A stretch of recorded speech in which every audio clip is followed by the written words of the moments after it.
2024년 4월 23일 누가복음 19장 27절부터 40절까지의 말씀을 가지고 함께 묵상과 기도 그리고 나눔의 시간을 갖겠습니다. 먼저 오늘 본문 말씀부터 함께 듣겠습니다. 예수께서 이 말씀을 하시고 예루살렘을 향하여 앞서서 가시더라. 감람원이라 불리는 산 쪽에 있는 벳바게와 베다니에 가까이 가셨을 때 제자 중 둘을 보내시며 너희는 맞은편 마을로 가라. 그리로 들어가면 아직 아무도 타보지 않은 나귀 새끼가 매어 있는 것을 보리니 풀어 끌고 오라. 만일 누가 너희에게 어찌하여 푸느냐 묻거든 말하기를 주가 쓰시겠다 하라. 보내심을 받은 자들이 가서 그 말씀하신 대로 만난지라. 나귀 새끼를 풀 때에 그 임자들이 이르되 어찌하여 나귀 새끼를 푸느냐? 주께서 쓰시겠다.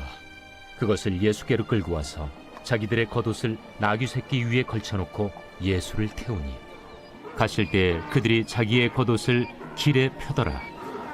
이미 감람산 내리막길에 가까이 오심에 제자의 온 무리가 자기들이 본 바 모든 능한 일로 인하여 기뻐하며 큰 소리로 하나님을 찬양하여 찬송하리로다. 주의 이름으로 오시는 왕이여, 하늘에는 평화요, 가장 높은 곳에는 영광이로다. 무리 중 어떤 바리새인들이 말하되 선생이여, 당신의 제자들을 책망하소서. 내가 너희에게 말하노니 만일 이 사람들이 침묵하면 돌들이 소리 지르리라. 모든 인간들은 다 하나님께 쓰임을 받습니다. 다만 어떻게 쓰이냐의 문제인 것이지요. 악하게 쓰임받는 사람들의 경우는 그냥 악하게 쓰임받다가 다 쓰여지게 되면은 그냥 버려지게 됩니다. 대표적으로 출애굽 시절의 바로의 경우나 또 예수님을 판 가룟 유다의 경우가 이러한 경우였던 것입니다. 이들은 자기 욕심에 따라 살다가 결국에 하나님의 악하게 쓰임받다 처절한 최후를 맞이하게 됩니다. 반대로 선하게 쓰임받는 경우는 그 과정은 순탄치 않는다 할지라도 그것을 순종함 속에서 감당하게 되는 것입니다. 그리고 훗날에 결국에는 하나님께 축복을 얻어 구원을 누리는 삶을 살게 되는 것이지요. 그러한 사람들이 바로 성경 속에 등장하고 있는 수많은 믿음의 위인들인 것입니다. 결국 이 세상 속 모든 사람들은 다 하나님께 쓰임을 받습니다. 모두가 다 하나님의 섭리 안에 포함되어 있으며 또 하나님의 계획에 따라 쓰임받게 되는 것입니다. 그러므로 우리도 그러한 하나님의 쓰임에 대해 미리 염두를 하며 살아가야 되는 것입니다.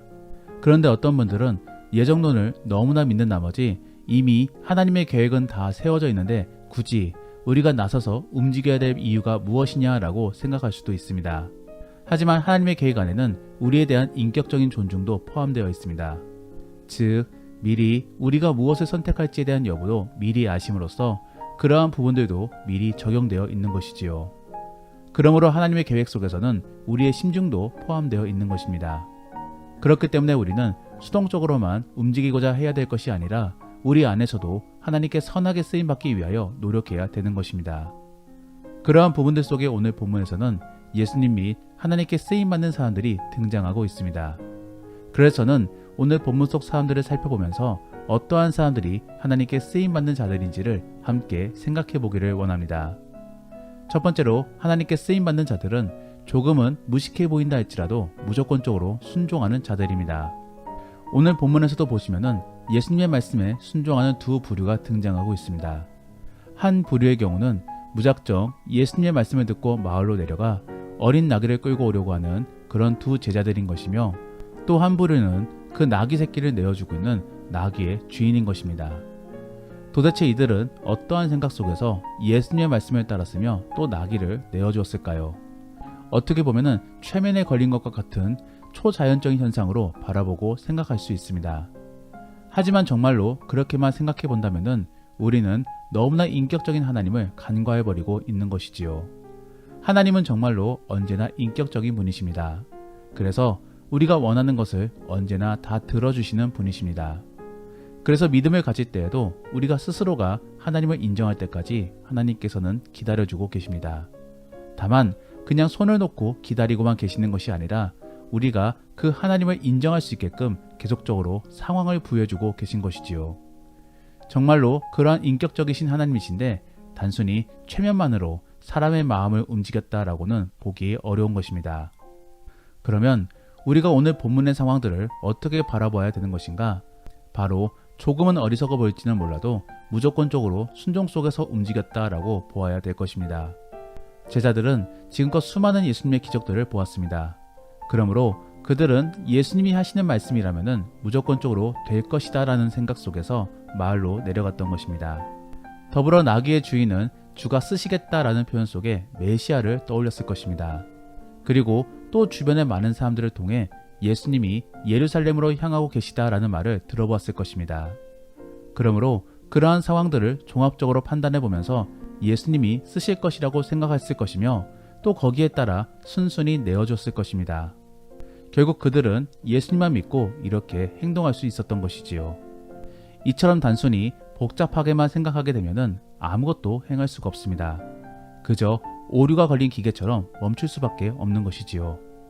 하지만 단순하게 생각해 보면은 그 안에서 순종을 행할 수도 있는 것이고 또 그러함으로 결국에 놀라운 일들을 경험할 수 있는 것입니다. 그러면 우리는 무조건적으로 순종하기만 하면 되는 것인가? 그리고 그러므로 무조건적으로 목사님 말씀에만 따르면 되는 것인가? 제 말은 그 말이 아닙니다. 목사의 말을 따라야 되는 것이 아닌 하나님 말씀에 따라야 되는 것입니다. 그러므로 우리는 스스로가 말씀 묵상 속에서 떠오르는 그러한 감동들을 생각해 보시고 그에 따라 믿음으로 순종해 봐야 되는 것이지요. 그래서 예를 들면은 용서하라 라는 마음이 든다면은 믿지고 한번 용서해 보는 것이고 또 헌신하라 라는 마음이 든다면은 또 헌신해 보면 되는 것입니다. 반대로 마음 가운데 별 감동이 없고 또 주저하고 있다라고 한다면은 그 또한도 하나님의 뜻으로 생각해 보고 잠시 선택과 행동을 멈추며 기도 속에서 숨고르기를 할 수도 있는 것이지요. 사실 우리는 연약한 자이기 때문에 하나님의 뜻을 정확하게 알 수는 없습니다. 그러므로 온전한 순종도 사실은 실시간으로 감당할 수는 없습니다. 다만 이미 말씀에서 전하고 있는 명령도 있는 것이며 또한 묵상 속에서 우리에게 주는 감동도 있기 때문에 우리는 결국 선하게 이끄실 하나님을 믿으며 고민과 감동 속에서 믿져보는 심정으로 그대로 따라해보는 것이지요. 그리고 만일 하나님이 원하시는 것이다 라고 한다면은 하나님께서는 계속적으로 그 일을 행하게 하실 것이고 또 언젠가는 그 의미를 깨닫게 만들어 주실 것입니다. 하지만 반대로 하나님이 원하지 않으시는 것이다 라고 한다면은 그 주변과 상황들을 통하여서 멈추게 만드실 것입니다. 그러므로 우리는 그러한 부분들을 눈여겨보면서 계속적으로 하나님의 인도하심을 주의 깊게 살펴봐야 되는 것이지요.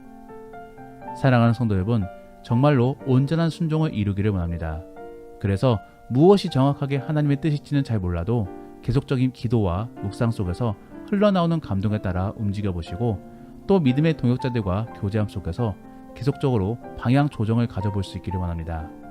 정말로 그러한 지혜로운 그리스도인들이 될 수 있기를 원합니다.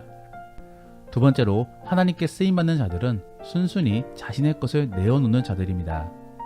이러한 부분들은 사실 앞서 언급한 순종과 비슷한 부분일 수도 있는데 특별히 더 강조하고 싶은 부분은 하나님을 위해서 자신의 소중한 것을 내려놓을 수 있어야 된다라는 것입니다. 오늘 본문에서의 나귀 주인은 자기에게 있어 소중한 가축을 내어놓았으며 또 제자들의 경우는 겉옷을 예수님께 내어놓았습니다. 특별히 당시에 있어 겉옷은 대단히 중요한 물품이었습니다. 그래서 낮에는 옷의 의미로서 쓰여졌지만 밤에는 이불의 역할을 감당했던 것이지요. 그러므로 여행자에게 있어 겉옷은 재산 품목 제1호였던 것입니다. 그런데 제자들은 그것을 지금 예수님께 내어놓고 있는 것입니다. 저는 이러한 장면들을 바라보면서 나에게 있어 가장 소중한 것은 무엇일까를 생각해 보게 되었습니다. 저에게 있어 가장 소중한 부분은 자존심과 함께 물질이었습니다. 그래서 다른 사람들에게 쉽게 내어주지도 못하였으며 또 내어줄 때에도 수많은 고민 속에 내어주었던 것이지요. 제가 정말로 하나님께 쓰임받기 위해서는 저는 이러한 것들을 내어줄 수 있어야 될 것입니다. 그래서 다른 사람들 앞에서 내 의견을 강하게 말하기보다 수용할 수 있어야 되는 것이며 또 어려운 사람들을 위해서는 물질을 후원할 수도 있어야 될 것입니다. 저는 정말로 그러한 자가 되기 위하여 기도하고 있습니다. 그리고 필요할 때는 정말로 그냥 눈을 딱 감고 내어주고 있습니다. 그러면서 그 다음으로는 이게 정말로 하나님의 뜻이길 원한다 라고 기도하고 있지요. 사랑하는 성도 여러분, 여러분들에게 있어 내려놓아야 되고 또 내어줘야 될 것은 무엇이 있습니까? 스스로에게 물어보시며 미리 준비할 수 있는 자가 될 수 있기를 원합니다. 그래서 주님이 원하신다라는 감동이 든다면은 그대로 주님 가져가십시오 라고 답해줄 수 있는 그런 믿음의 그리스도인들이 되기를 원합니다. 마지막으로 하나님께 쓰임받는 자들은 주를 높일 준비가 되어 있는 자들입니다. 오늘 본문에서는 예수님이 나귀를 타고 예루살렘으로 나아가시자 많은 사람들이 그 장면을 바라보며 환호하고 있습니다. 그리고 하나님을 찬양하고 있지요. 이것이 하나님이 원하시는 모습임을 알 수 있는 것이 이러한 환호에 대해 불만을 갖는 자들에게 예수님께서는 이 환호 소리가 멈추게 되면은 도리어 돌들이 소리치게 될 것이다 라고 말씀해주고 계신 것입니다. 결국 사람들의 감정 속에서 돌발적으로 이러한 상황이 펼쳐지게 된 것이 아니라 하나님의 뜻 속에서 사람들이 자발적으로 환호하였다라고 볼 수 있는 것입니다. 그러므로 그들은 하나님께 선하게 쓰임받고 있는 것이지요. 이들은 예수님을 오해하고 있는지는 몰라도 최소한 하나님과 함께 그가 주시는 구원에 대하여 염원하고 있었습니다. 그러므로 호산나를 외치며 예수님을 환호했던 것이지요. 그러한 믿음과 간절함이 결국에 하나님께 쓰임받고 있는 것입니다. 마찬가지입니다. 우리가 하나님께 쓰임받기 위해서는 주를 높일 수 있는 준비가 되어 있어야만 되는 것입니다. 그러면 어떻게 해야지만이 우리는 주를 높일 수 있겠습니까? 바로 은혜를 잊고 경험해야만 되는 것입니다. 그리고 말씀을 통해 이 은혜를 주신 분이 하나님임을 알아야지만이 우리는 주님을 높일 수 있는 것입니다.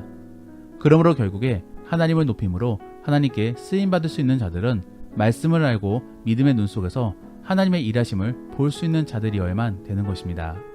그리고 그러므로 우리는 그러한 사람이 되기 위하여 경건생활을 감당해야 되는 것이지요.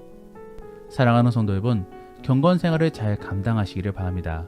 그래서 그 믿음의 경건생활 속에서 주를 경험하기를 원하고 또 그 주님을 높이기를 원합니다. 그래야만 우리는 그 주님께 쓰임받을 수 있는 것입니다. 말씀을 정리합니다. 오늘은 어떠한 사람이 주님께 쓰임받을 수 있는지를 함께 살펴보았습니다. 첫 번째로는 온전히 주님께 순종할 수 있는 자가 주님께 쓰임받을 수 있습니다. 그러므로 경건생활 속에서 얻어지는 감동에 대하여 믿지는 마음으로 한번 순종해 보시고 또 그 안에서 인도하시는 하나님을 경험해 볼 수 있기를 원합니다. 그리고 두 번째로는 자신에게 있어 가장 소중한 것을 내어놓는 자가 바로 하나님께 쓰임받을 수 있습니다. 자기에게 있어 가장 소중한 것은 각자마다 다 다를 것입니다. 그러므로 나에게 있어 가장 소중한 것이 무엇이 있는지를 생각해 보시며 주님의 때에 주가 달라라고 하시면은 그때 용기 있게 내어줄 수 있기를 원합니다. 마지막으로 주를 높일 수 있는 자가 주께 쓰임받을 수 있습니다. 그러므로 우선적으로는 먼저 하나님께 은혜를 받아야 됩니다. 그러므로 경건생활 속에서 주의 은혜를 경험해 보시고 또 그 은혜에 따라 반응하며 주를 높일 수 있는 복된 그리고 가치 있는 믿음의 성도들이 될 수 있기를 원합니다. 기도하겠습니다. 우리가 오늘 말씀을 생각하시며 함께 기도하기 원하는 것은 하나님, 우리가 주께 쓰임받기 원합니다. 그러므로 우리가 먼저 준비되어 있는 자가 될 수 있게 하여 주옵소서.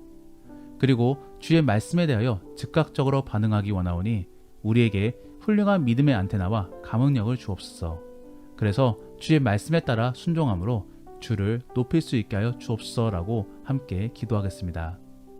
더불어 오늘 본문 말씀을 가지고 믿음의 나눔이나 혹은 가정 예배를 드린다라고 하신다면은 내 삶 속에 주님의 이끄심을 발견하고 깨달은 적이 있다면은 무엇이 있는지를 한번 나누어 보시기를 바랍니다. 그리고 내가 내려놓아야 될 내 안에 가장 소중한 것은 무엇이 있을지를 한번 나누어 보시기를 바랍니다. 그러면 이제 주님과 함께 깊은 대화의 시간을 갖겠습니다. 오늘 하루도 주 안에서 승리하시기를 바랍니다.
주